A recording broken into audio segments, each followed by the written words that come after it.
Good afternoon, colleagues. Welcome to this session where we will be discussing the memorandum for paper 2 for grade 12 September trial paper. That was written yesterday by our grade 12 learners. The paper is in the format that we are going to get our paper for the final examination.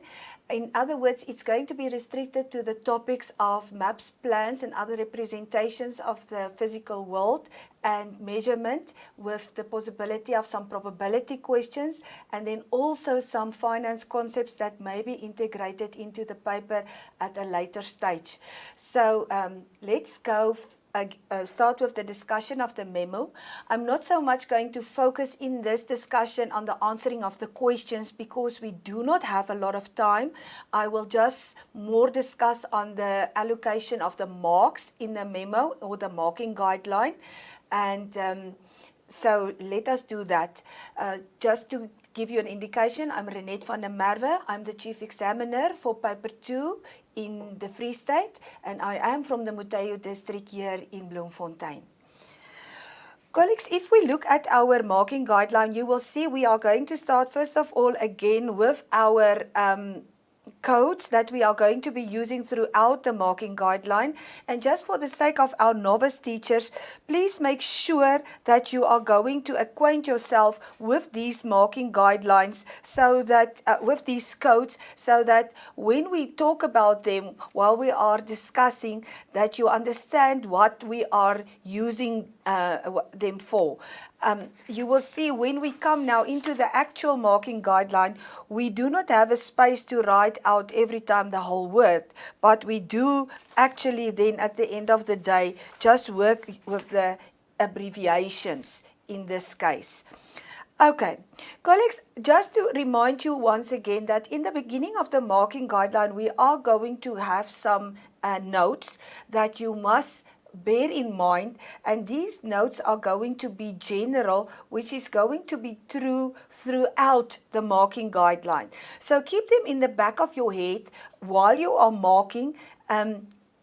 Even when we are discussing the memo, these general notes are going to be true throughout the marking guideline, and from time to time you're going to see they are going to be very necessary for you to make a decision whether you must award a mark or not. Just in general, remember, if a candidate answers a question twice, we are going to mark the first attempt. So that is when the candidate physically do the question and then redo the question again. We are going to mark the first one. If a candidate has crossed out, in other words, cancelled an attempt and not redo this solution, then we are going to mark that cancelled version. So if the candidate do it again, of course, we will mark that version that was redone. But if the candidate does not do it again, then we are going to mark the cancelled attempt. Consistent accuracy applies in all aspects of the marking guideline. However, it stops at the second calculation error. There is some places where I will tell you we can only see if this is true or that is true. When there is in general 2 calculation errors, then we are not going to see A. However, sometimes I will break up the question into certain parts, and then we can per part apply this rule for CA. I will explain that to you if we are coming to such questions in the marking guideline. If the candidate presents extra solutions when reading from a graph, table, layout plan, and in our case from a map, there's definitely going to be places where they're going to read from a map. Then if they are going to present us with some extra items from the map, then we are going to subtract a mark for every extra item presented. I will also indicate that for you at the relevant places when we come to that in paper 2. This is a rule that we do apply in paper 2 where learners list from maps and layout plans, then we apply this rule. This last rule here is for me very important. The general principle of marking is if the candidate makes one mistake, he or she must lose 1 mark. Sometimes we come up to a point where the learner gets full marks if we apply what is written here under the explanation column. But the solution of the learner is not correct. If the solution of the learner is not correct, the learner cannot get full marks. Then we must apply this rule. Even though if we apply what is standing here, is maybe give the learners full marks. Although we do try our best through memo discussions, and I can tell you this memo has now been discussed a variety of times by myself and some of my subject advisor colleagues. We sat with this memo, we wrote this paper, so we tried to iron out all possible problems. But if something may happen that a learner get full marks based on the description, but the solution is not correct, then we fall back on this rule. It is then also true if a candidate makes 2 mistakes, then the candidate must lose 2 marks. So there come a time in our marking where we do not mark positively anymore, but where we go and in fact mark the paper negatively. Where we start subtracting marks because we realize that the learner is getting marks, but the learner did not get or present the correct solution. Let us now go and discuss the question 1. Question 1, just like in paper 1, remember, like I've already indicated, we are in the new format, so we are restricted to certain topics, but now our paper 1 is also going to cover all the cognitive levels. In other words, we are getting questions from level 1 up to level 4, where in the past, the paper 2 was the more difficult paper, and we only covered the higher cognitive levels. Now we have, just like paper 1, we start off with a question just testing cognitive level 1. So, just straightforward questions in this case. And in general, in question 1, please take note that we start off here with, we're not going to say this every time at every question, but for the whole of question 1, we are applying the rule that if the learner writes only the answer, the learner must get full marks. Answer only, full marks. I'm not going to say this everywhere in question 1. You must please know that it is true everywhere in question 1. Okay, colleagues, the first question there in question 1 was pertaining to this 5-cent coin that was given. It is now typically not maybe a maps and plans question, but it's also reading and interpreting information from something which comes from the physical world. The coin is something from the physical world, and it is a 3-dimensional object that we are taking from the physical world and that we are reading information from. It's typically, there is the coin, the year that it was minted, there's a blue crane on the coin, and then there's also a diagram to show actually now the dimensions of the coin, the top surface which is circular, the diameter of the coin indicated. So the first question simply asks in which year was the coin minted, and if you look on the coin you will see that the coin was minted in 2005, and it explains here minting refers to the process of making a coin, and that is printed on the coin. So the only thing that the learners can write here is 2005. It is an accuracy mark. It means they can only write 2005. There is one other date that do appear on the paper, and that is that date there of 2012. Where we say that the minting of the coin stopped on 1 April 2012. If the learner write 2012, the learner will get 0 mark. It is totally wrong. That is just information. It's clearly stating that the minting stopped on that time, at that stage. So when was this coin minted, they have to read it off directly from the coin. So Here the learner write 2005, get 2 marks, or if they didn't write it, they get 0. 1.1.2 asks to calculate the radius of the top surface of the coin. The radius is given as, the diameter is given as 21 millimeter, or it is indicated on the diagram as 21 millimeter. That must now be divided by 2. This is a method with accuracy mark, meaning the learner must write 21 millimeter divided by 2, and the answer will be 10.5 millimeter. Please ignore this, no penalty for rounding. The answer must be 10.5 millimeter. It must be rounded correctly 10.5. The learner cannot write 11 millimeter. It must be 10.5 millimeter. So there is an accuracy mark on writing 10.5 millimeter. If the reason the learner, for some reason or the other, may be converted to centimeter or even to meter, and the learner worked correctly, then we will not penalize the learner. If the learner gives the answer in a centimeter or maybe in meter, because in here in the question it was not stated in what unit it must be given. If the learner gives the answer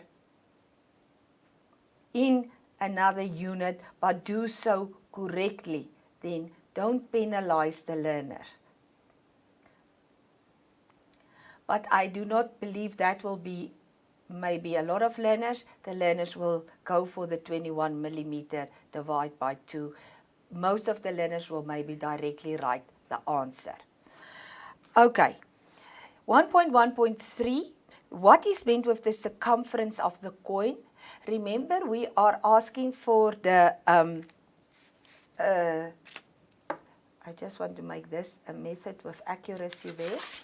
What is meant with the circumference of the point, of the coin? Remember, we are asking now for the definition of the circumference, but actually now related to the coin.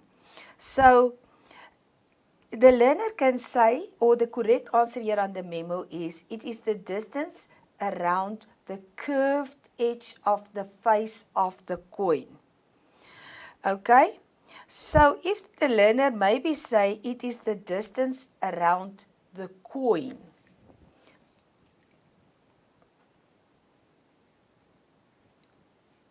although this definition is actually now not 100% correct, we are going to accept it for 2 marks, the distance around the coin. What is very important for circumference is that learners must know that it is the distance around, that it is not the area which it is covering, but the distance that is around. So if the distance, learners say it's the distance around the coin, you can still say it is 2 marks. Or if the learners say it's the distance around the top of the coin, maybe, then you can still give the 2 marks. The distance around the top of the coin.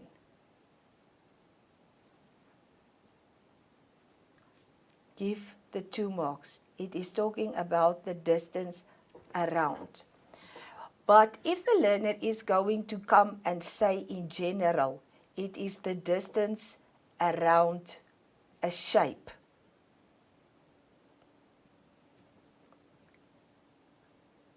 then the learner is not explaining it in context. Then we are not going to give the learners any marks because it is not in context. Learners must realize that if the question requires of them to explain something in context, and it asks the learners here, the question asks them to talk about the circumference of the coin, meaning pertaining specifically to the coin, specifically in context, then they must specifically refer to the coin. So they cannot just say it's the distance around a shape. That is the general definition, maybe then for circumference. 1.1.4, which one of the following formulae can be used to calculate the area of one of the circular faces of the coin? The correct formula is, of course, pi times radius square, and that is number B. Please note that that stands for accuracy. It's not for number A. The correct thing is B. It must actually be bold, if I can make it for you like so. The correct answer is B. That is an accuracy mark. Or the learner can in fact go and write out the whole formula as it stands on the paper, B times radius square. And that is also for 2 accuracy marks. Okay? No other formula. A is not the correct answer. Let's just be clear. The correct answer is B. Okay? 1.1.5. Determine the mass or the weight of 100 5-cent coins. So, if the learner is going to now work out the mass of the coins, if you go and look, it is stated here that the mass of one coin is 4.5 gram. So, the mass of 100 5-cent coins is going to be 100 times 4.5 gram, and that simply gives you 450 grams. Okay, now there is a method with accuracy marks to multiply with 100, and there is an accuracy mark for getting the total mass. Okay, so if the learner is maybe going to work with the mass of the blue crane, we are not going to give any marks. If it is measured with accuracy and accuracy, the only things that we allowed are what stand on this memo. If the learner works with the blue crane, works with the mass of the blue crane, because here in the table under the body measurements for the blue crane, we also have the mass of the blue crane, then it is 0. Works with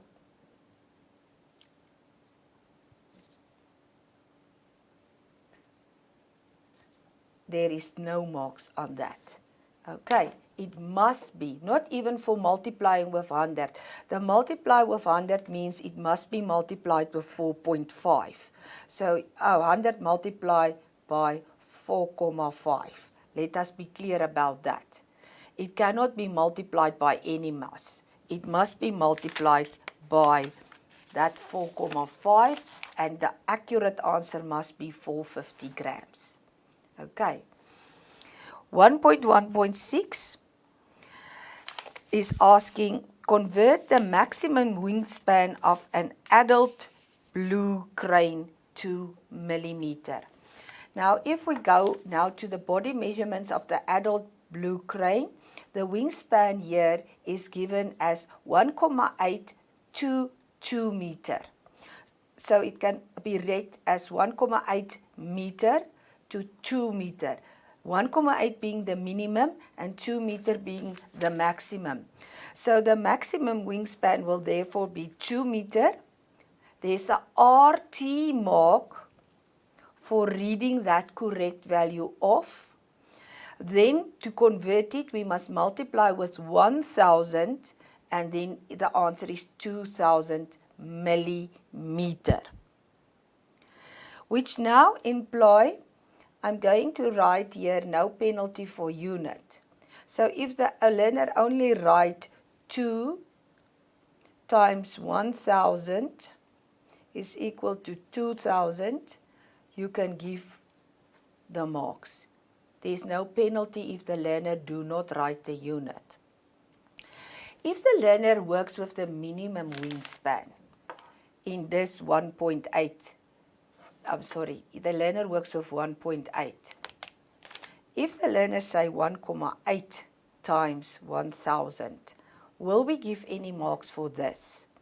And then say 1800 millimeter. let me just write the units so that you will be clear. Now, the test, the skill that we want to test here is actually whether they can read off, yes, but also whether they can convert. So reading off is wrong. This what they read off is wrong, but the conversion part is correct. So we will give the conversion mark and the learner will get 1/2. If the learner work with any other value, it will be 0. It can only be either this or this that you can mark. Okay. Question 1.1.7. Calculate the difference between the maximum and minimum mass, the weight. The word mass and weight are used interchangeably here for the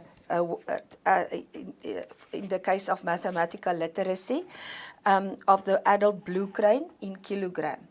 Now, if you look at the mass, it is stated here that it is from 3,6 to 6,2, 3,6 being the minimum and 6,2 being the maximum. So if we're going to get the difference then from the minimum to the maximum, we're simply going to take 6,2 kg minus 3,6 kg, and I'm going to make this method with accuracy and method with accuracy the subtraction, meaning it must be subtracting the big value, the small value from the big value. Subtract 6,2 minus 3,6. They must subtract the kilogram values. They cannot go and subtract other values. They cannot subtract the height or the wingspan. And then we make this an accuracy value. So the learner cannot subtract the height or the wingspan.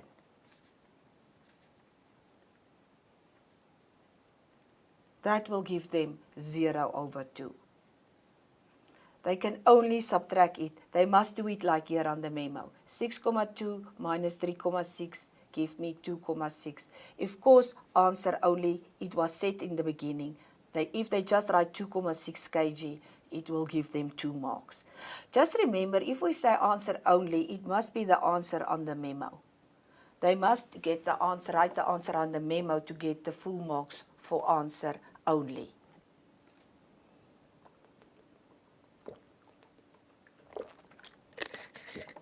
Okay, colleagues, then if we move on to 1.2. 1.2 is now about the map on annexure C, and it seems like if I look at the copies of what was printed at schools are definitely very nice and clear, and that learners could in fact see everything on this map, and I'm very happy with the printing of this map when it comes to the questions asked. So all the questions could be answered. The learners had to use annexure A for question 1.2.1. The first question asks how many suburbs can be seen on the map, where the round dots are the suburbs, and the question clearly say do not count Bloemfontein city centre as the map. So the learners simply had to go and count all the dots. So all in all there are 18 suburbs.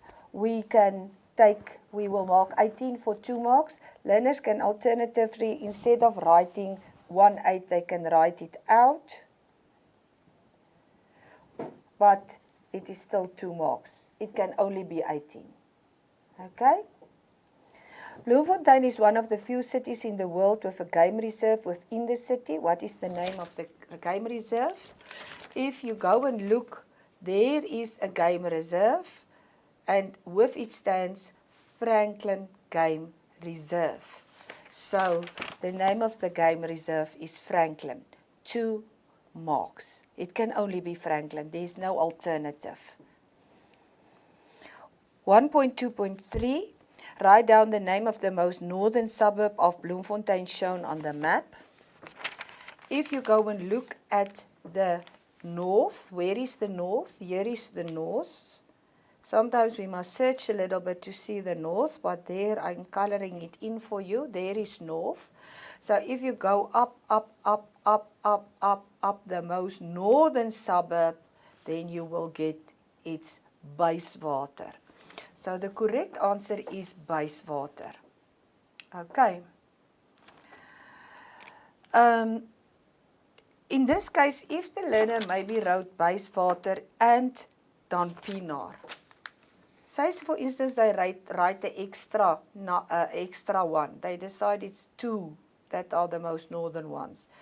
Then, of course, the learners will lose a mark for writing an extra suburb.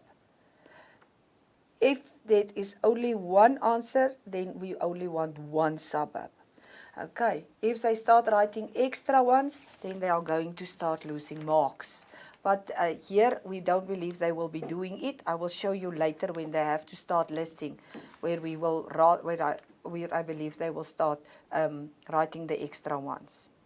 1.2.4, what sport is indicated on the map?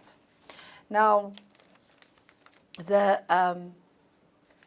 sporting code that you can see here, which is indicated, is golf. Golf is indicated here as a sporting code. However, somebody brought it under my attention that here is something about a white horse. And since that star, the tourist attraction, can now be maybe associated with the Franklin Game Reserve, it is possible that maybe a learner could take this horse as a sporting code, maybe like horseback riding or horse jumping as a sporting code. So we have decided that maybe, although it is a little bit of a far stretch, we can accept additionally horseback riding,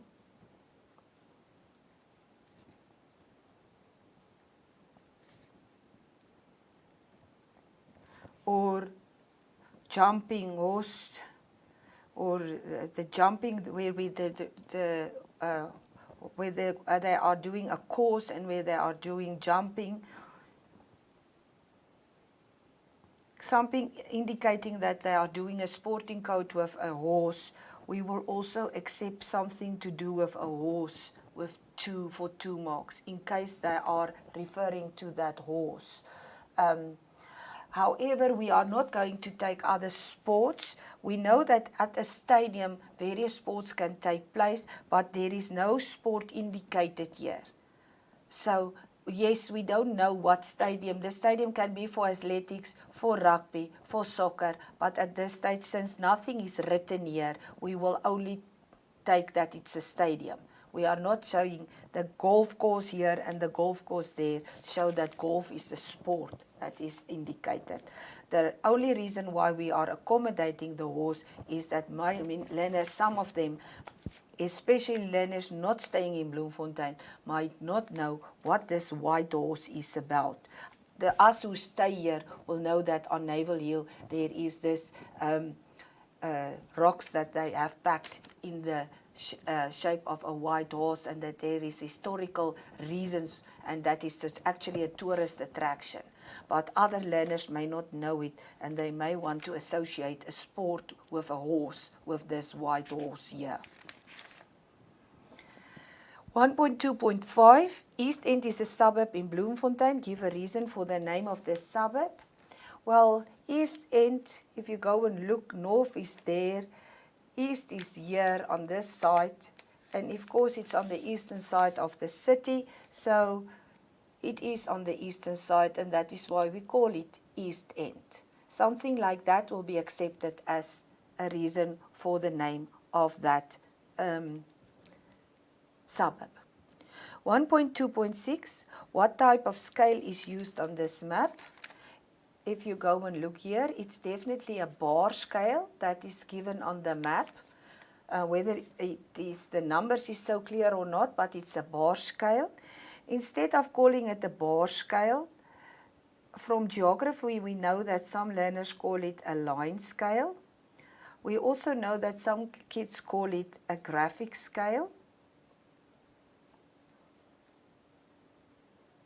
So please also accept that in Afrikaans, lynskaal, grafische skaal, those names that come from other disciplines, we also need to please accept them in mathematical literacy. Okay? But not numeric scale. It is not a numeric or a number scale. 1.2.7, explain why the probability of randomly selecting a museum from the tourist attractions on the map is 1/5. If you go and look at the tourist attractions, there are 1, 2, 3, and then if you come on this side, 4, and another, what am I now looking at? I'm sorry, 5. 1, 2, 3, 4, 5 tourist attractions on the map. A total of 5 tourist attractions on the map. And one of these tourist attractions is a museum. So in the explanations, the learners must mention that there are 5 tourist attractions, of which one is a museum. They must talk about one museum. They must talk about 5 tourist attractions. So they must explain the numerator and they must explain the denominator. 1.2.8, the one which says that it takes Mrs. Jones a quarter of an hour to travel from her home in Universitas to Dampinar, and how many minutes is that? If we want to make a calculation, we can simply say it's a quarter times 60 minutes, and that is 15 minutes. Most of the learners will directly be able to write that it's 15 minutes, where they will get on the answer directly the 2 marks. Alternatively, a quarter times 60 can get 1 method with accuracy mark, and then an accuracy mark on 15. Colleagues, that's question 1. Question 2.1.1 is then our maps question. Remember, in question 1, we can have questions about maps, plans, other representations of the physical world. We can have measurement questions, and we can have also questions about probability. When we may move over to question 2, we must now have questions about maps, plans, and other representations of the physical world. So this is now going to be our question 2.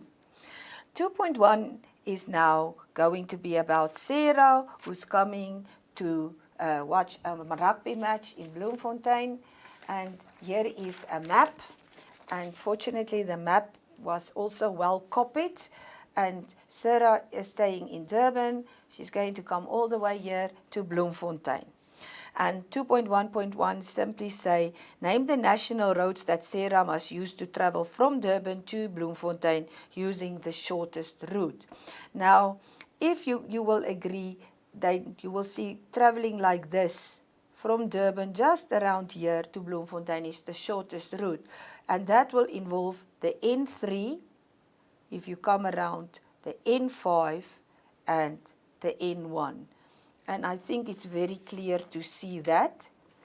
So it will involve the N1, the N3, the N5. Remember, the order in which the learners name this is not important, because the order is, we did not ask them to describe a route. We asked them to just name for us the N roads, any order. If the learner come in and they write for any reason another route, maybe they write N1, N3, N6. Say for instance they add N6. Then remember, they must start losing marks. Then they can just get 2/3. If they write additional, any additional -1 per additional item, That is what it means if they, that is what this remark means. If the candidate presents any extra solution when reading from a graph, table, layout, plan and map, then penalize for every extra item presented. Any additional -1 per additional item.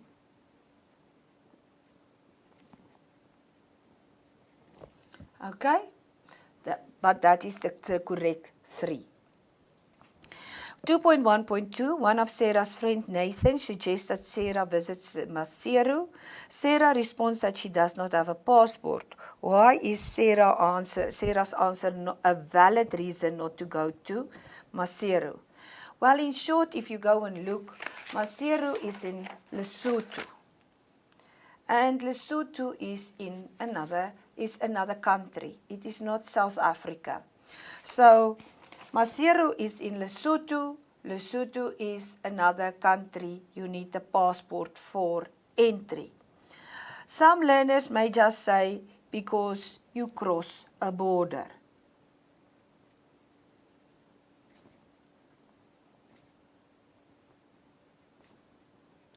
Meaning, you are going into another country, meaning Maseru is in another country.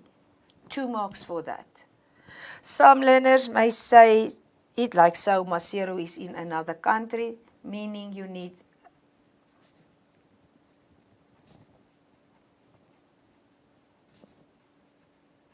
Maseru is in another country, 2 marks. Anything to indicate that South Africa, Maseru is not in South Africa. Maseru is not in South Africa. 2 marks. Because you cross a border. Anything of those will give us a reason to give is an indication that it is in another country. So it doesn't actually have to split the marks. If they say Maseru is in Lesotho, you can already give the 2 marks there. If you say Lesotho, Maseru is in another country, 2 marks. You can already give the 2 marks there. They don't have to actually come and say it. You can put the 2 marks there. It is implying it is in another country. Okay. 2.1.3, give the name of a town shown on the map that lies in Mpumalanga. I just want to make sure that all of the colleagues here are on board. Some of the maps and plans that were, the maps that was printed in the A1 format and distributed to schools are having this. So make sure that you understand this. If you look here, here is the border. Here is the Free State. Here is Mpumalanga. Here is Gauteng. You will see all the towns here are having dots, dots, dots, dots, dots. But when you go there to Ermelo, you will see there is no town in Mpumalanga, in this part of Mpumalanga that is here, except for Ermelo. But it's not having a dot, which means that Ermelo is not sitting here. It means somewhere along this road, this N11 road, you will find Ermelo in Mpumalanga. The same with Pretoria and Johannesburg. Somewhere along this road in Gauteng, you will find Pretoria. Somewhere along this road, you will find Johannesburg. Somewhere along this road, you will find Johannesburg and Pretoria. If you go on, somewhere along this road, you will find it. But there's not a dot to indicate that it is directly there. It means you must go on with this road. Then you will find it. It will go eventually. And the only thing that is associated here with Mpumalanga is then Ermelo. Sarah decides to visit her mother in Heilbron. There is Heilbron. Sorry, there is our Ermelo is 2 marks. Sarah decides to visit her mother in Heilbron en route to Bloemfontein. Describe the shortest route from Heilbron to Bloemfontein. Mention the towns and national roads or directions on the route. So, from Heilbron, travel southwest to Kroonstad. From Kroonstad, take the N1 to Ventersburg, then Winburg, then finally Bloemfontein. So, we decided we are going to accept both southwest and if the learners say west, travel west or travel southwest. We will accept any one of these two, west or southwest, for a mark. Any one of them will give us a direction to show that the learner is going from Heilbron. There is the north. I can indicate it for you again. So the learner is here at Heilbron. The learner is going in this direction. It's actually southwest. Here is the road that must be taken is here. But we are taking that it is southwest. But we will accept west or southwest as for the first mark. Then the going to Kroonstad will be the first marker. So there's one mark for mentioning Kroonstad. Then there's one mark for going on the N1. And then the last mark we are going to say mention either Winburg or Ventersburg. Not Bloemfontein. Bloemfontein is where you want to be. Not Bloemfontein. Bloemfontein cannot be the final mark. Bloemfontein is where you want to end up. It must be the where you end up. So here, for the first accuracy mark, you can give the mark on either west or southwest to indicate the direction. Then give a mark for Kroonstad to show the town. Then give a mark for the N1.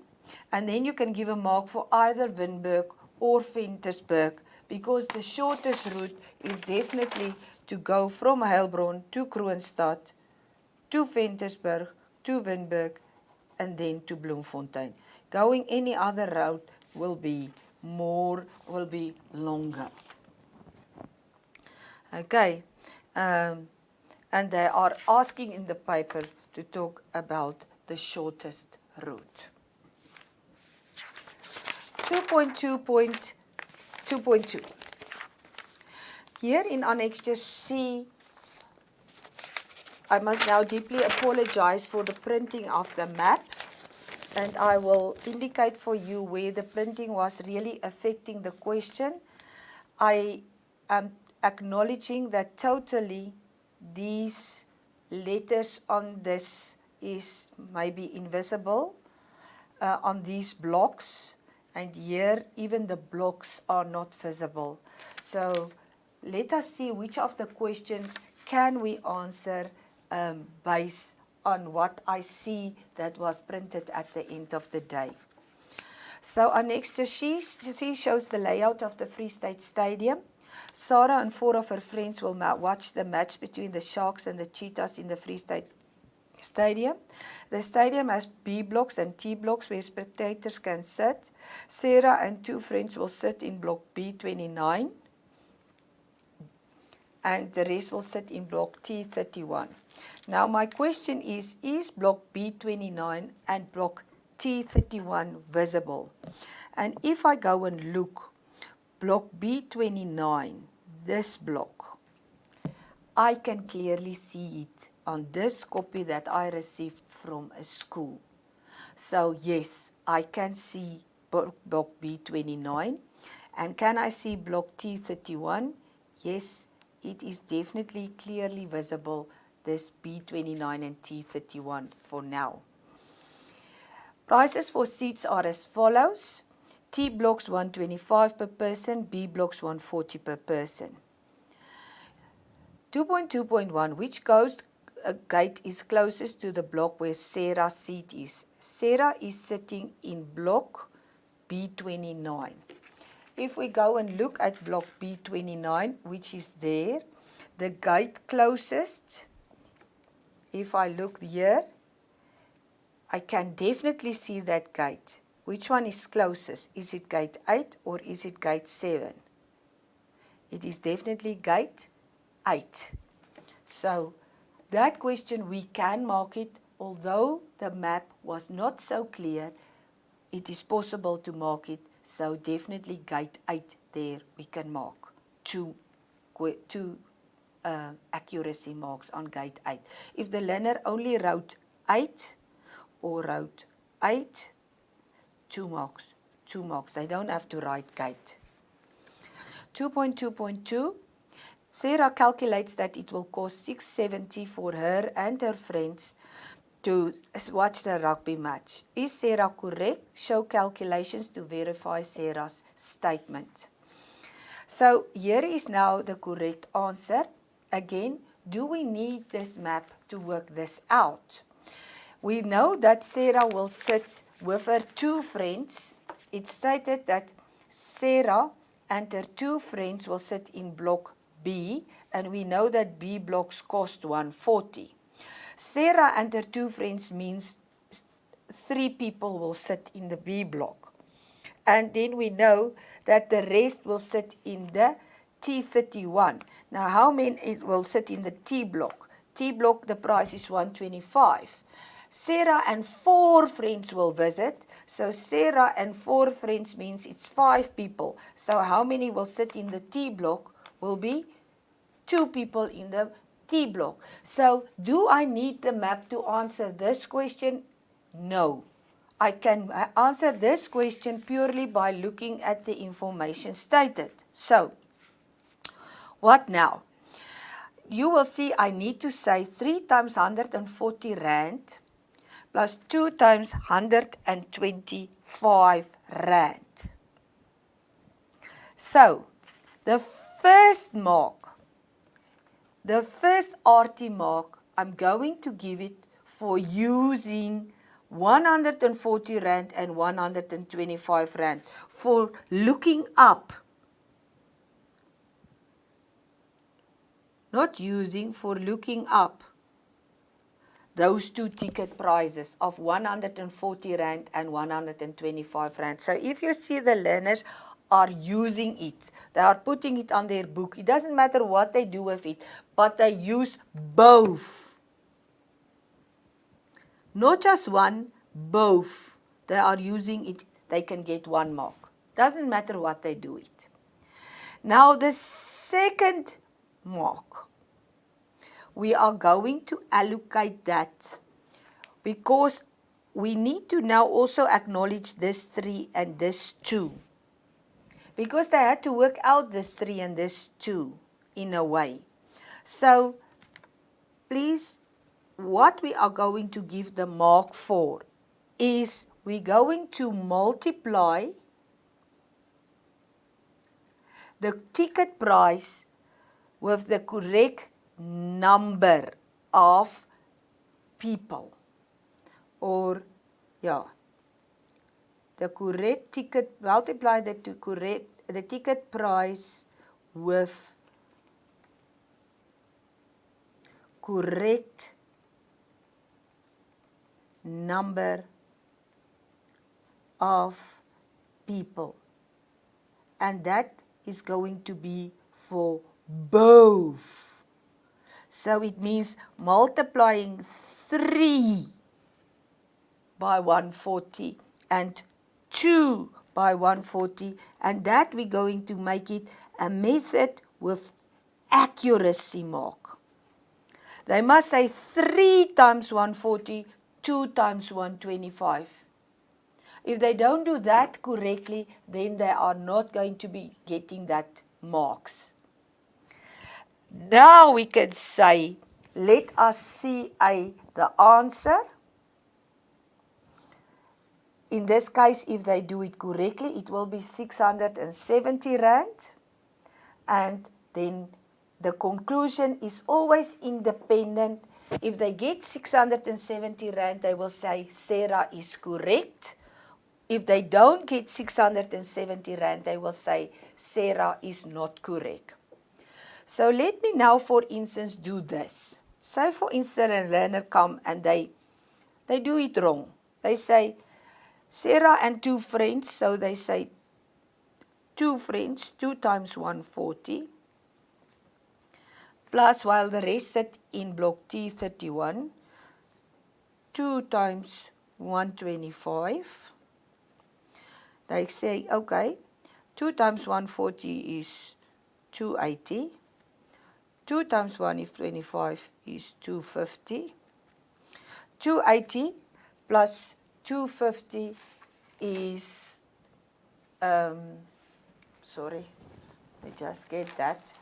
200, 200, 400 is 530. Yeah, they do this. And then they say Sarah is not correct.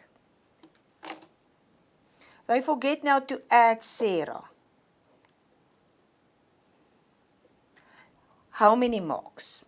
The first mark, RT, you're looking up 140 and 125. Are they working on 140 and 125? Those two, RT, yes, they can get that mark. Multiply the ticket prices, both ticket prices with the correct number of people. Both ticket prices, they are multiplying this one with 2. Is that correct? No. So, can they get the second mark? No. The method with accuracy mark is gone. Can I see A? Yes. Because I did get at least one of them correct. This one is correct. At least one must be correct. We can see A if at least one of the values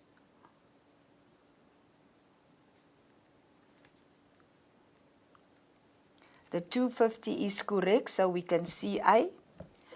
And then is the conclusion correct?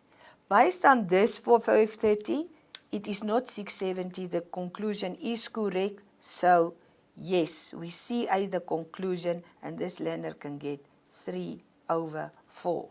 The learner did not include Sarah. The learner just worked with the 2 friends. Okay. Then the learner can get 3/4. So, how do we apply the rule there? 2.2.3, why does this stadium have an alcohol-free area? This can be, for example, for people who prefer not to drink alcohol.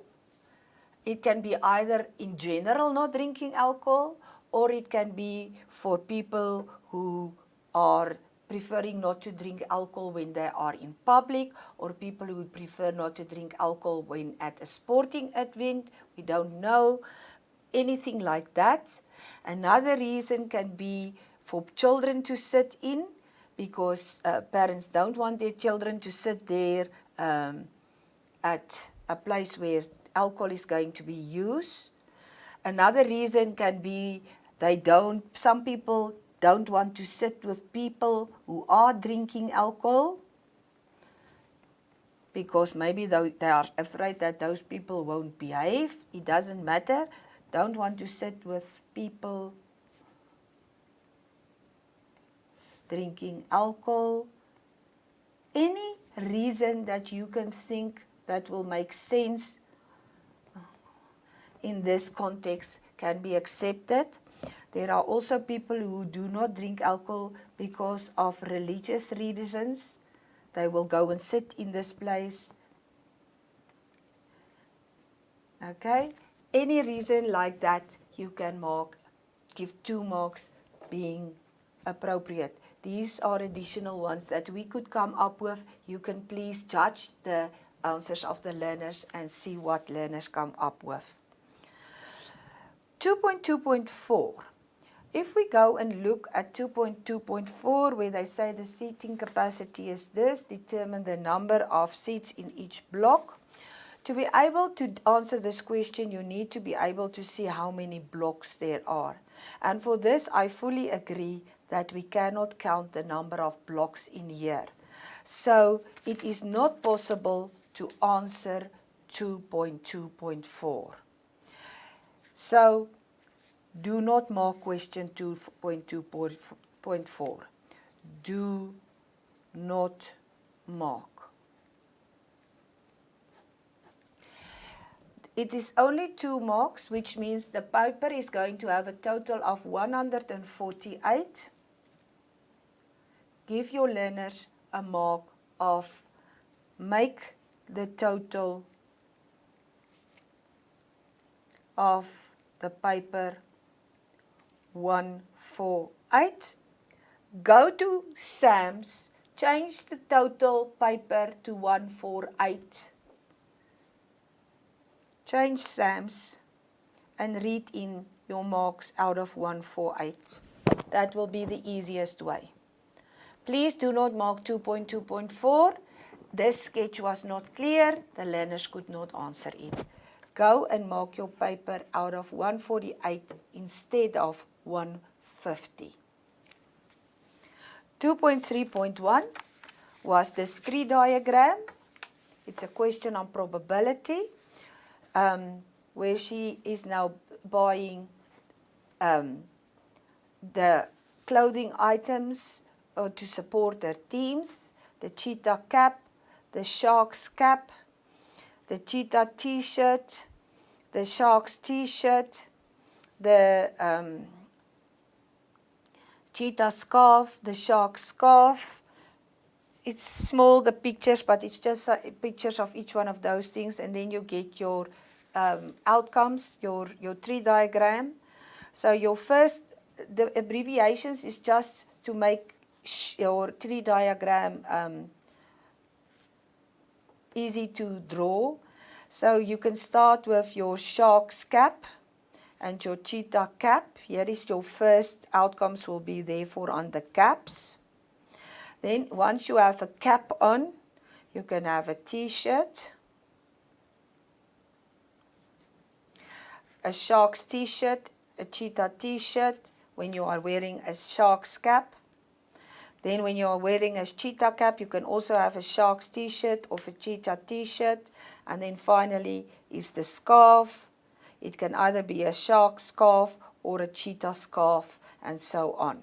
So if I come down here, it is every time SS, CS, SS. So A is simply CS, SS, CS, SS, CS.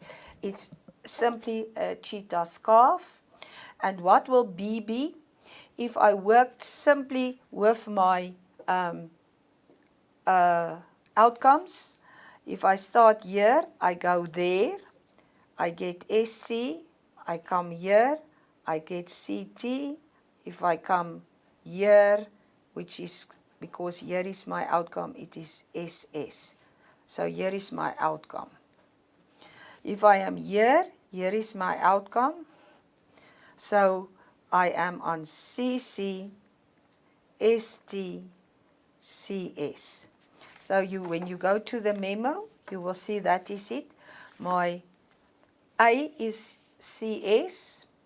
But instead of writing CS, the learner can write cheetah scarf. If the learner write it out, cheetah scarf, please do not penalize the learners for writing this out in words. It is very confusing, okay? Except if the learners write it in full, even the outcomes, except if learners write in full.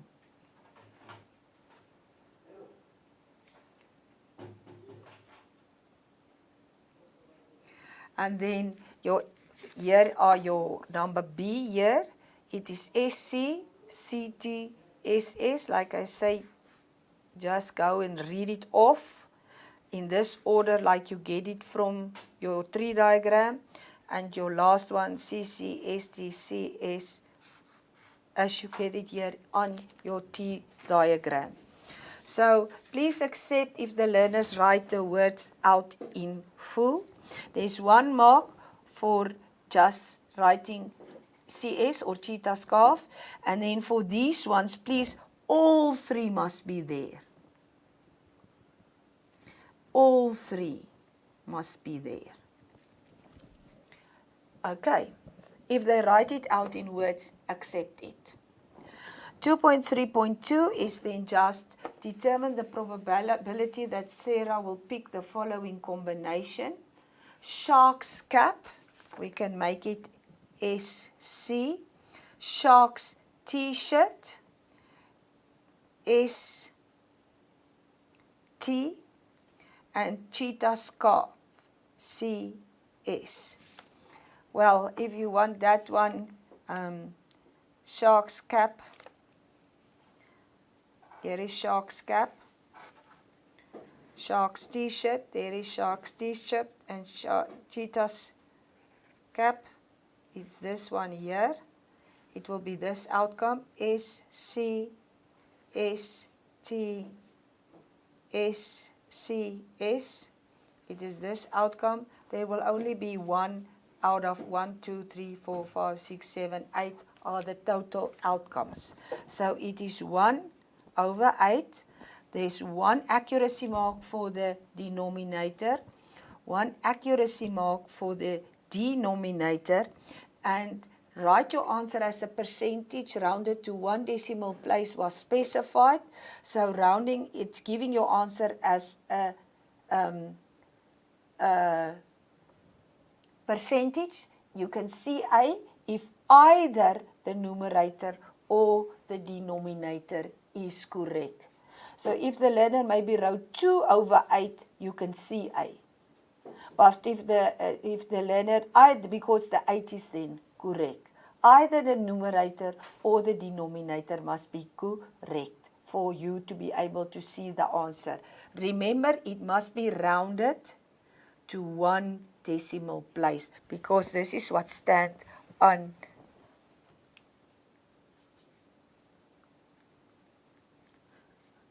which stands on the paper, rounded to 1 decimal place.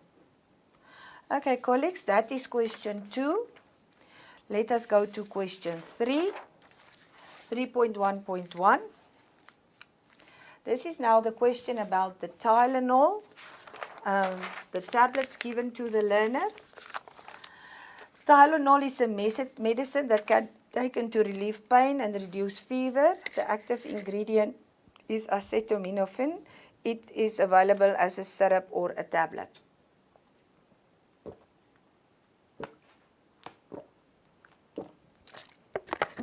Sorry about that. So here is a table that was given where the masses of children are given, and then how many of these Tylenol tablets they can in fact take, or the syrup in milliliter that they can get, tablets or syrup, and then with measurements and also some conversions that can be done. 3.1.1 asks, how many teaspoons of syrup will be a safe dosage for the children of 38 pounds? So for a child of 38 pounds, where is that child? A child of 38 pounds, here is 36 to 47 pounds. That child can have a dosage of 7.5 milliliter. So 7.5 milliliter can be, if I put it now into teaspoons, I can simply say 7.5 milliliter divided by 5, and I can get 1.5 teaspoons. Okay, so this RT value is for the 7.5 milliliter. And the division is to divide by 5. Again, that is the milliliters that we have per 1 teaspoon. And in order to simplify the last mark, which is a CA mark, one value must be correct. Now take note that the learners will not necessarily go to decimal numbers. Some learners will say 7.5 milliliter over 5 milliliter, and they will end up with 1.5 teaspoons. And that is perfect. There is your 7.5, there is your 5, and there is your answer. There is your RT, there is your method, and there is your CA. They can do it like so. There is definitely a possibility that learners can only write the answer, but then they must write 1.5. They cannot round. They cannot write 2. No rounding is allowed here. they must write 1,5. Okay? And then we will not penalize for units if they do not write 1,5 teaspoons. If they just write 1.5 like there, still no problem, they can get full marks. 3.1.2 is simple. How many 80 milligram tablets can a child weighing 29 kilogram drink? Now the thing is, just because the table is in pounds, the 29 kilogram will have to be converted to pounds. So we will have to make use of the conversion factor to first convert the kilograms to pounds. Now it is given that 0,453592 kilogram is 1 pound. So to convert the 29 kgs to pound, we have to divide by the 0,453592 that conversion factor, and if I divide, I get 63,93 pounds. And then the learner must go into the table, and if you go and look, 63 is in fact going to be somewhere here, and I want to know how many of the 80 milligram tablets. The 80 milligram tablets is in the middle line, and they must look up and see that it's 5 tablets. So there are 2 marks on converting and then 1 mark on looking up the right number of tablets. Now this first mark here is for the conversion. It's actually to divide by that 0,453,592. And take note, they must divide with the whole thing, the whole decimal number. You cannot go and round this number. You cannot go and divide by 0,45. Then it is incorrect. Hence, I want to change the C and just make it the accuracy. This is just accurate. They cannot must be used. The whole decimal number must be used. No rounding allowed. Okay? No rounding allowed. And then this RT can be kind of a RT based on CA based on pounds that was found. That was calculated. So depending on what you get your answer there, you must go and read off here. But there is unfortunately no symbol as CART, but that RT, it is something that must be looked up, but you are going to do it based on your answer there, if I can say so. Okay. 3.1.3. It was stated that since a 96-pound child can drink 4 of the 160 milligram tablets, the minimum mass is 90 pounds to safely dose a child with a tablet for adults that have 500 milligram active ingredient. Show calculations to verify this statement. Now, a child of 96 pounds, they say, can safely drink 4 of the 160 milligram tablets. So that means they can safely take in 4 times 160 milligram, that is 640 milligrams. Okay, they can safely drink 640 milligrams. There is an accuracy mark on getting 640 milligrams. Okay, now what they must do is, in other words, we must now find out what is the weight of a child that can drink 500 milligrams. So if a child of 96 pounds can drink 640, then to drink 500 milligrams, what must be the weight of the child? So we simply say 500 over 640 multiplied by 96, then we see the weight of the child must be at least 75 pounds, which means they are incorrect. The mass must be 75 and not 90 pounds. So there's an accuracy mark on saying on getting the 640 milligrams. Okay. There is then an accuracy mark for multiplying with 96. Okay. Then there is the simplification mark for getting the answer here. And then there is an opinion mark for comparing with 90 pounds. Okay, remember the simplification mark here can only be given if you can give it, if there's one mistake, you can still give it. But you cannot give it if there's more than one mistake. So say for instance, let me try to explain it to you. Say for instance, the learner do this. The learner doesn't multiply by 4. The learner say 500 over 160 times 96 pounds. And then the learner gets 300 pounds. And now the learner say no. When he convert, it is incorrect. How many marks will we give? Did the learner say 4 times 160 and gets 640? No, so that accuracy mark is not there. Did the learner multiply by 96? Yes, the learner did multiply by 96, so that method mark is there. Can I give the CA mark? At least that is right, and that is right. There's only one value that is wrong.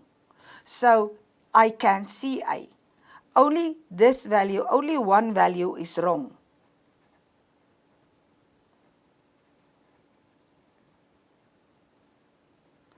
The calculation is even in the correct format.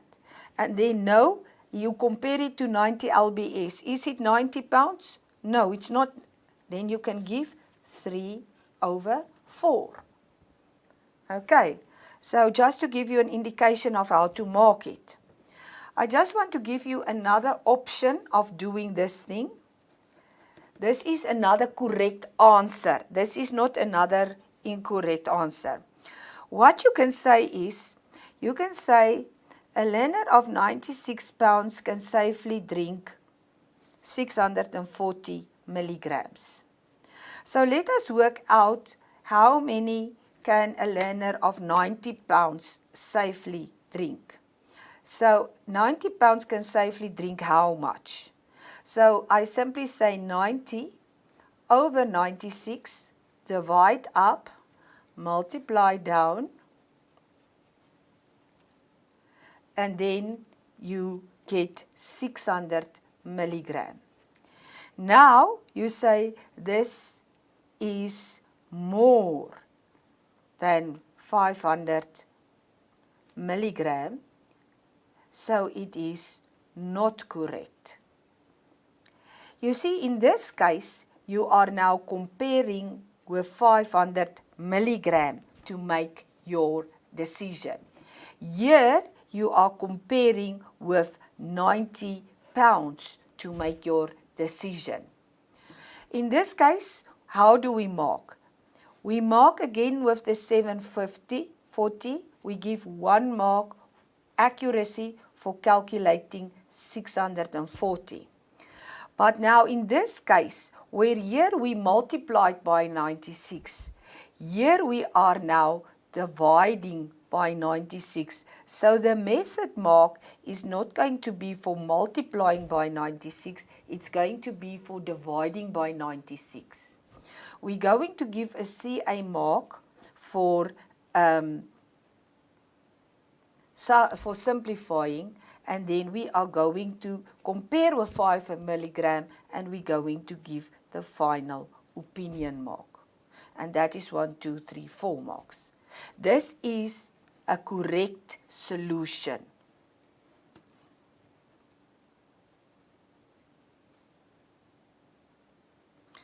Okay, which will also appear on the final memo.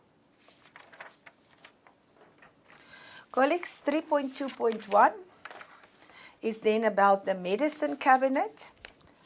it is simply about this medicine cabinet where we want to store the bottles of medicine, where we simply say that they want to, there is the dimensions of the medicine cabinet. Here is the exterior surface to be painted. Samuel wants to paint now this medicine cabinet. At least 3 layers of paint is going to be painted. Very important information. The back of the cabinet will not be painted. The special paint is sold in bottles of 250 milliliter, and the spread rate of the paint is a 16 liter per 1,000 square meters. Samuel calculated that he needs 3 bottles of paint. Is Samuel correct? If you go to the memo, you will see the formula was, if you go and see the formula as it was written here, you will see here is no 2 written in front, while there is a 2 written and there is a 2 written. The reason why here is no 2 written is because we will only paint the front of the cabinet. The back of the cabinet is against the wall. So the back of the cabinet, it's stated here, the back of the cabinet will not be painted. So if we go and plug in the dimensions, it's clear that this is the height, this is the length, and this is the width. The length, the height, the width. So if you go and plug in the length, 30,5 times the height of 45 centimeter, plus 2 times, and now we're going to put in the length of 30,5 and the width of 15 centimeter, plus 2 times, and then we're going to put the height of 45 centimeter and the width of 15 centimeter. There is one mark for substituting correctly into the formula, and then for working out all the parts and for getting the final mark, there is a CA mark. So if we substitute it correctly and somewhere a calculation error was maybe made, then the CA mark can still be given. Okay, we can call this part 1. This is now where we calculate the surface area. But we are going to work now on with this value. So we're going to bring this value forward in our calculation. So whatever the surface area was now worked out there, we are going to have to come and work with it here. The next part is now a ratio calculator. We are using a 1/16 of 1 liter per 1,000 centimeters square. So how much are we using for 3,637.5 centimeters square? So what we do is we divide by 1,000 and we multiply by 1/16. So unfortunately this is now standing a little bit wide. There's a mark for dividing by 1,000 and multiplying by 1/16. This is this method mark. And then to simplify it and get 0,22734,375, you remember you do not round before you do not come to the final step. You are going to then get a CA mark there. Now remember 3 codes must be given. Okay? So they are going to multiply then that answer by 3 and get another answer which is going to be C8. So multiply by 3 and get an answer. If they take this answer, multiply it by 3, get the answer, then this answer can be C8. Now this answer will be in liter. And finally, if I want to work out the bottles, remember we said that a bottle is 250 milliliter. The paint is sold in bottles of 250 milliliter. So this liter must now be converted to milliliter. So to convert liter to milliliter, we must now multiply by 1000. And there's 1 mark on that conversion. Okay? And there's a mark then to divide by 250 milliliter. That one there. So if we divide by 250 milliliters, we get an answer. Now please take note, there is no mark on this answer. When you get the answer, you have to round up. And the CA mark is on this rounded up answer. You cannot round down, because if you round down to 2, you are not going to have enough paint. So rounding down in this context is incorrect.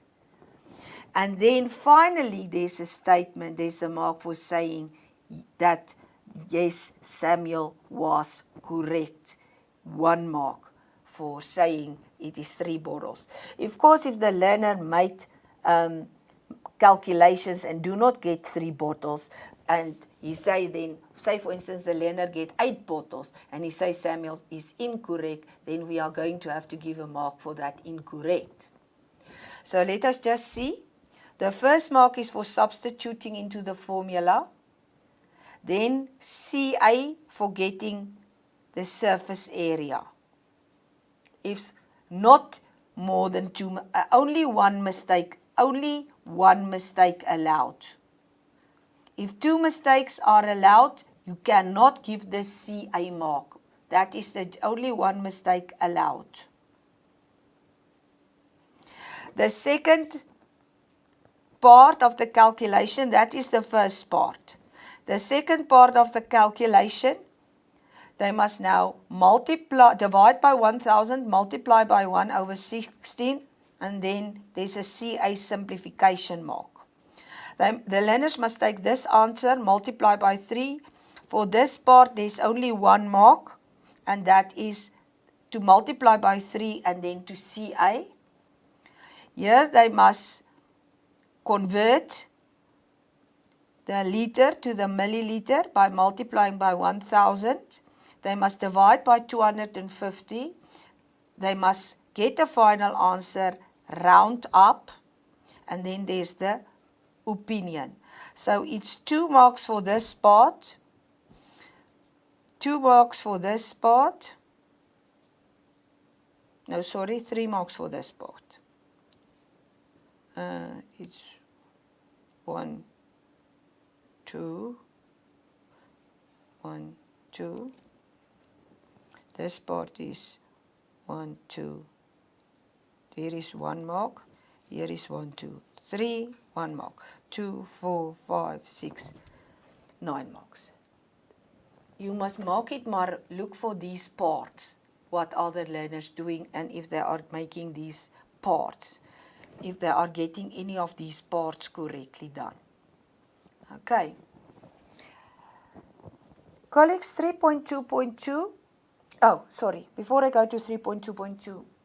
In 3.2.1, what we realized is that mathematically, the divide by 1000 and the multiply by 1000 cancel each other out. So it's possible that learners can get these 3 bottles without doing this conversion and without dividing by 1000 there. Because we divide by 1000 here, and because we multiply by 1000 here, it is possible to get 3 bottles and get the correct answer. Now we're going to accept that as correctly done. The thing is just that mathematically it makes sense, but in the context of this question, we cannot talk about the spread rate if we do not talk about it per 100 square centimeter. So in that case, you are going to, if you have that, you are going to have to distribute these marks for dividing by 1000 and multiply by 116. You're going to have to distribute these marks then to multiply by 1/16, and then this conversion mark you are going to have to put it in here on CA. You're going to have to distribute these marks to other places if the learner then gets the 3 bottles, because mathematically it makes sense that they will cancel out and that the learners will get the 3 bottles without then actually divide by 1000 and later multiply by 1000 again. But you can still give the learner 9/9 marks. Okay, 3.2.2. The sticker that will be pasted on the medicine cabinet has a length of 10 cm and a breadth of 10 cm. The stickers are sold in rolls of 2 meter. If the hospital needs 50 stickers, how many rolls of stickers must they buy? Now, colleagues, and this question also, afterwards we realized that there is actually a bit of a problem with this question. In this question, we actually now assume that the rolls is only having 1 sticker in the width. In other words, it's 10 centimeter by 10 centimeter, 10 centimeter by 10 centimeter in the width each sticker. It is possible maybe that it can be a broader and that there can be 2 stickers like this. If you are going to find a learner that come up with something like this, where they say in the width is not just 1 sticker but 2 stickers, then you are going to have to follow their arguments. It was actually going to be correct to say that in the width there is just 1 sticker on the width. Now, many learners will assume there is just 1 sticker on the width because there is nothing said that there is more than 1 sticker on the width. So they will do it as it is done here on the memo. But I just want to make you aware that actually there's a shortcoming in this question, that there is a possibility that some questions learners may tell you that there can be more than 1 on the width. It's even possible that some learners can tell you on the width is, say, 3 of these stickers. Then you're going to have to follow their arguments and see if their arguments are correct, because we cannot in the memo now go and make provision for each and every one of these arguments that they may come forward with. The memo is only providing now for if there is 1 sticker on the width of this roll of stickers. Then we are going to say the length of a roll is 2 meter. So if I convert the 2 meter to 200 centimeter, there is a mark for converting to centimeter. To get the number of stickers on the roll, I'm now going to divide the 200 centimeter by the dimension of the sticker, which is 10 by 10, so it doesn't matter which one you take, it will be 10 in either case. So 200 divided by 10 give me 20 stickers on a roll, okay?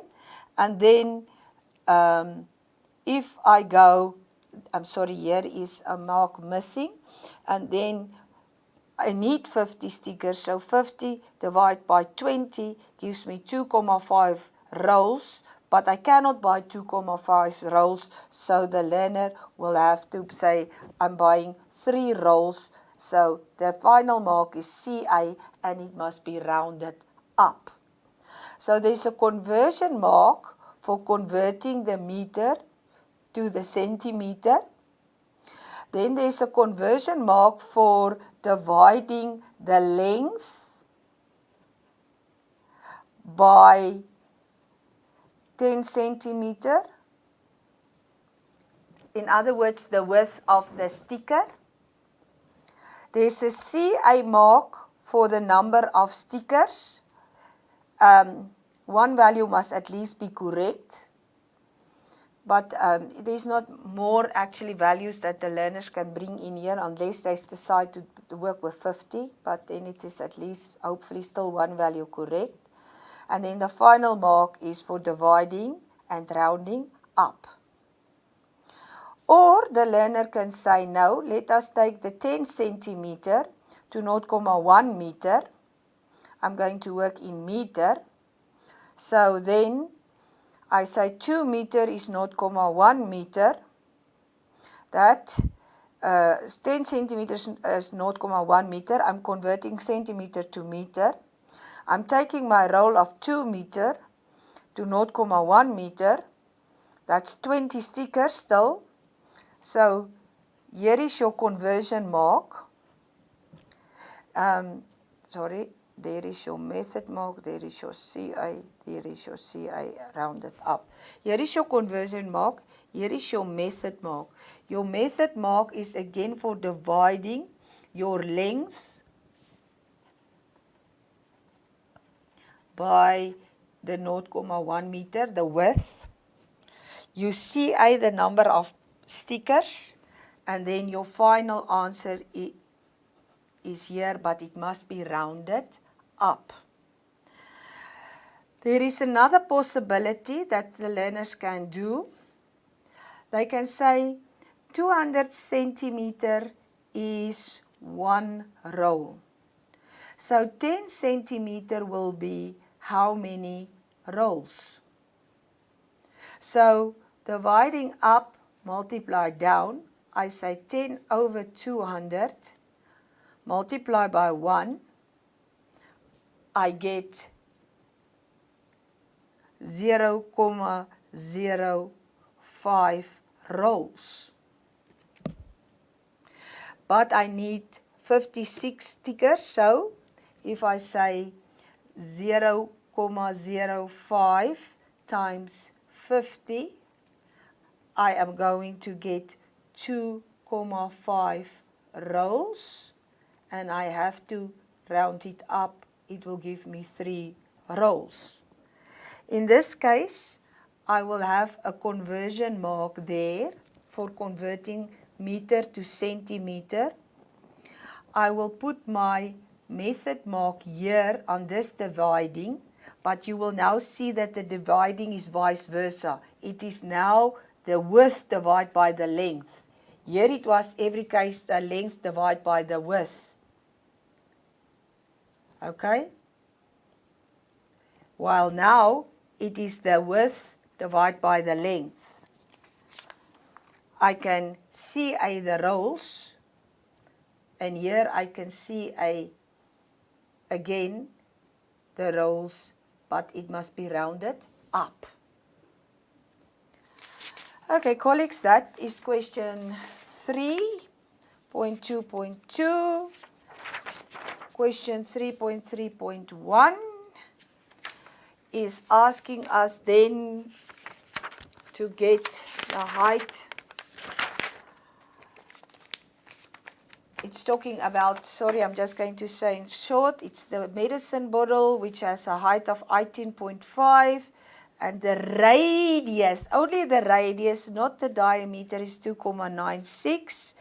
They say the medicine cabinet has one shelf. You can clearly see it here on the sketch. There is a shelf, there is a plank, and there is a plank, and there is the shelf. They say the medicine cabinet has one shelf. The thickness of all pieces of wood that forms the cabinet, including the door, is 1 centimeter.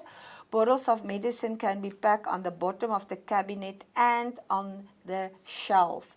The medicine bottles look as follows. There are the bottles, and you must now show that the bottles shown above will fit between the bottom of the cabinet and the shelf, as well as between the shelf and the top of the inside of the cabinet. So remember, this height that is given here is right from the bottom to the top. It's right from here to the top. But now I've got this shelf which has a thickness, and I've got this plank here and this plank here which has a thickness of 1 centimeter. So if I go into the memo, you will see that the height is 45 centimeter. If I subtract then my 1 centimeter for the shelf, the top plank and the bottom plank, I all have to subtract 3 centimeters to give me 42 centimeter. I have two spaces. I have a space at the top and I have a space at the bottom. If I divide the 42 centimeter at the top and at the bottom, I divide it by 2, it means that at the top and at the bottom, every time I have a space of 21 centimeter, which means it will fit because the bottle is smaller than 21 centimeter. They don't have to say that. They just have to say it will fit because they are comparing it with that 21 centimeter. So what do we give marks for? We are first giving marks for subtracting 3 centimeter. It must be subtracting 3 centimeter. Let's make it a method with accuracy. Not subtracting 2 centimeter, not subtracting 1 centimeter. They must subtract 3 centimeter. Then if they may be subtracted 1, 2 or 3 centimeters, there is a CA mark. Dividing by 2, getting an answer is that mark. And then saying it will fit is the final mark, 4 marks. Now what if the learner just say 45 divided by 2 is 22,5. Yes, it will fit. How many marks? This 45, there is no subtraction of the 3 centimeters, so this mark is gone. You agree? There is no simplification that took place, so that mark is gone. Did they divide by 2 and simplify? Yes, so the MCA is there. 22,5 is bigger than 18,5, so yes, it will fit. So the opinion mark is there. You can give 2/4. That is if the learners do not see the thickness of the plank. If the learner only say, for example, 45 minus the shelf 1 centimeter is 44 centimeter, and they say 44 centimeter divided by 2 is 22 centimeter. Yes, it will fit. How many marks? They only subtracted that one, so the first method with accuracy mark is gone. No method with accuracy mark. There is no 3 centimeter subtracted. That subtract must be 3 centimeter. Can I see A? To subtract, I have the 45, I don't have the 3, so yes, I can see A. I divided by 2, can I see A? Yes. Can I say opinion mark? Yes, I can say 3/4. Okay. Another way that you can do this, another correct way of doing this will be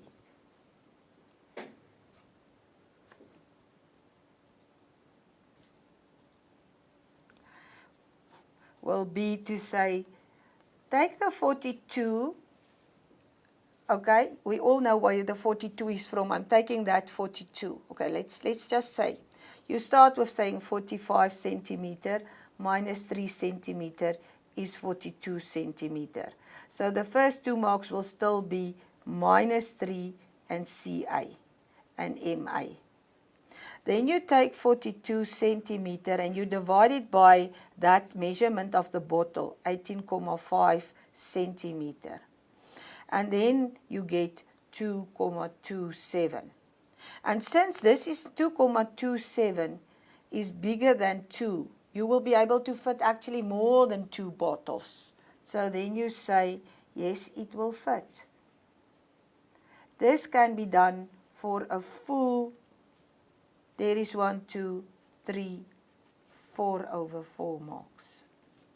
This is another correct way of doing it. Okay? In other words, you are then dividing not by 2, you are dividing by 18,5. So instead of dividing by 2, you are dividing by 18,5. But the rest of the marks stay exactly the same. Colleagues, 3.3.2, let us just, I doubt whether we will be able to do the whole paper this afternoon, but let us just please finish with 3.3.2. 3.3.2 is now asking us to get the volume of the medicine in the bottle is 400 milliliter. The bottom of each bottle has a circular shape and a radius of 2,96 centimeter. Sorry. Calculate the height of the medicine in the medicine bottle. The volume of the cylinder is given by the formula 3,142 times radius square times height. Now, there is the formula as it is given as on the paper. Volume is 3,142 times radius square times height. The volume is 400 milliliter. The pi is 3,142. The radius is 2,96. The height is to be calculated. If you substitute it into the formula exactly like it is given on the paper, an SF mark can be given right now for substituting it into the formula. Okay? Now the learner changed the subject of the formula. I'm deleting this conversion mark. I'm putting it on another space. When we change the subject of the formula, we must simply take both these values and we must go and divide with it on that side. So it will become 400 divided by 3,142 times 2,96 centimeter. And actually, mathematically, there must be a bracket like so, squared. Okay? And the answer will be 14,53 centimeter. Now, in this case, we very much want the answer to be in centimeter. That thing, that milliliter, must be converted to centimeter for us to get the answer in centimeter. So to be sure that the learner did make that conversion, we are going to mark the unit here. So I'm going to put a CA mark on the simplification and another mark, I'm going to put it on the unit. So if the learners omit the unit or have the wrong unit, they are going to lose a mark. In this case, there is a penalty for the unit. If it is wrong or if it is omitted, the learners must lose this mark. There is a CA mark and there is a unit mark. Okay? Let us just do the same.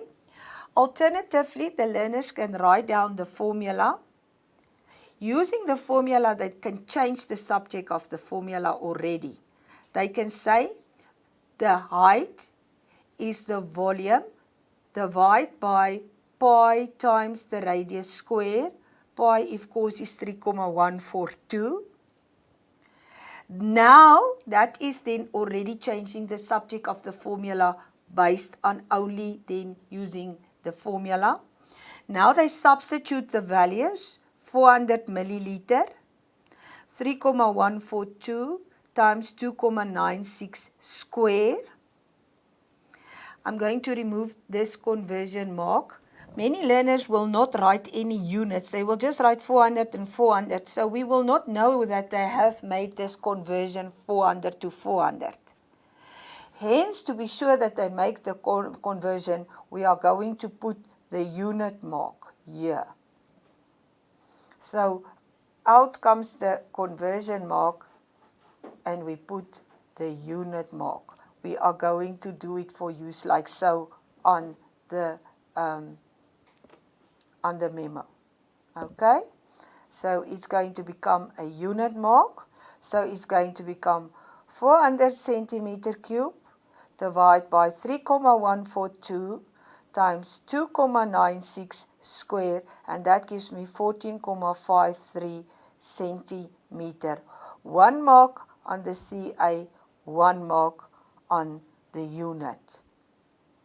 Okay. Colleagues, unfortunately, it is impossible for me to discuss the whole memo in this short period of time. There is now still question 4 and question 5 left that must be discussed. I'm going to suggest that you must please take it up with the subject advisors in your districts. In Mutayo district, we will have a full memo discussion tomorrow afternoon in 2 venues. We will also have online memo discussions. We will use this also as a memo discussion, a recorded memo discussion where teachers can refer back to and go back and see the memo discussions. But please, I am going to ask you to take it up with your subject advisors. The full memo with all of these notes will be available afterwards by tomorrow morning at the latest, so that you can then attend and mark your papers according to how we discussed it this afternoon. I would very much like to thank you for attending this memo discussion. Please do not hesitate to contact your subject advisors in your district if you have any questions regarding the marking of this paper. The accuracy for the marking of these September papers are extremely important, because we know that the weighting of the papers for the SPA mark is going to be more this year, since there was no June examination, and hence it is very important that we are going to mark these papers as accurate as possible, so that our learners can get the full benefit of the September examination. Please, it is very important that if you are hesitant, or if you are not sure how to mark these papers, that you please contact your subject advisors and that you do discuss it with them.